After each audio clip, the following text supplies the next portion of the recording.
Today is lesson 4.10, problem solving multiplication. Our essential question is, how can you use the strategy make a table to solve multiplication problems? Our problem of the day is, Delilah bought 2 bags of oranges. Each bag had 5 oranges. How many oranges did Delilah buy? We could use different strategies such as repeated addition, which would be 2 plus 2 plus 2 plus 2 plus 2. You could do doubles, 5 plus 5. Or you could do 2 times 5, and that would equal all of them. All strategies would equal 10, so it would be letter C.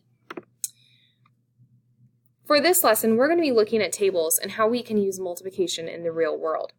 Here is a table, and it says Kelly made 5 pins. She used 8 beads to make each pin. How many beads did she use in all?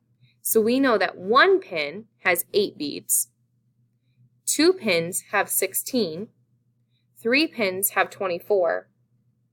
So what does each row represent? What patterns do you see?